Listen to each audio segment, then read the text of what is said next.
Permission-based email marketing is where a marketer builds a relationship based on consent, whereby they will then communicate with a consumer through that relationship through email. So the permission is based around the consumer saying, yes, I want to receive an email from you as a marketer.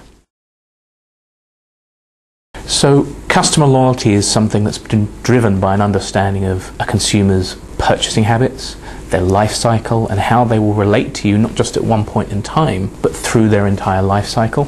And so what companies tend to do, and we encourage them to do, is to take that life cycle that they've built around their products and map that to customers that they have at those different segments. So where permission-based email marketing comes into this is it's a great channel to actually put forward your services, your products, any information you want to give to a consumer that's relevant at one specific point of time in that customer life cycle. If you understand at which point a customer is in the life cycle, you're delivering relevant content to the right person at the right time. Those three things are very key in building customer loyalty.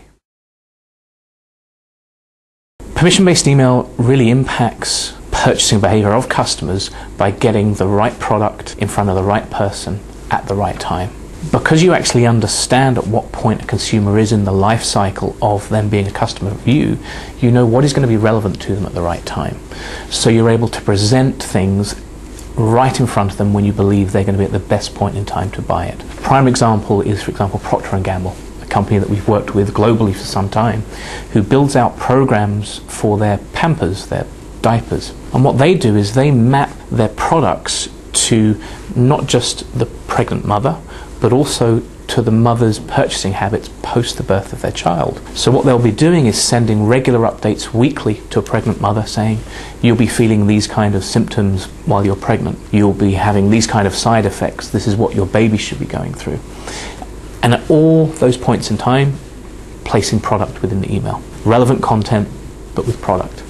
Post the birth of the baby, what they then talk about is the development of the baby. So these are the kind of things you'll be experiencing as a mother. These are the learning things your baby will be going through. This is what you'll be seeing in terms of their development. But at all those points of contact, perhaps it's for the diapers, the Pampers diapers. Perhaps it's for nappy rash cream. Perhaps it's then for development, books and stuff like that. So really mapping everything in that life cycle to a product and when that product should be bought. So one of the interesting things about permission-based email and its adoption in the marketplace is what tends to happen, at least over the past 10 years, is a lot of marketers turn to it in times of need, when they feel they're under a lot of pressure from their other channels not performing, to try and get some kind of performance that can drive sales and drive numbers. We're in the middle of a financial crisis, some call it a depression. Marketers are under great pressure. CFOs, managing directors are all saying to them, historically we've given you 0.8% of revenue as a marketing budget. Now we want to know how that money's being spent. Now we want to give you $1, but we want you to generate $10 in return. So what we've seen in the past 12 months is a lot of organizations adopting email at a very fast rate, which isn't necessarily the right thing to do because they're not thinking about the strategy behind it.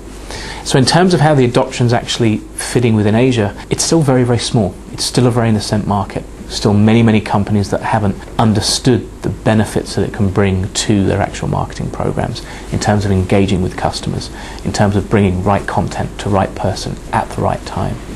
If we look at how it fits within marketing budgets, if you take the whole of interactive marketing, where email tends to sit, that probably only occupies about 5% of marketing budgets. Email probably only occupies about 10% of that 5% for most organizations. So the actual spend on it is very small. But the impact that can be got from that spend is tremendous to a bottom line. So legislation, no matter which territory you're in, should actually be seen as a way to protect the environment with which legitimate email marketers operate in.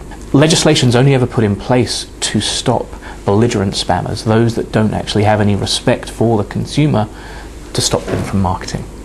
So we're actively involved with a lot of governments around Asia and also in Europe and North America to help them understand how legislation should be structured to do two things. One is to obviously protect the rights of consumers, basically their right to choose what they receive and when they receive it. But on the other hand, to also make it business friendly, because ultimately no matter what consumers say, if organisations stop marketed to them, it would be a very different world.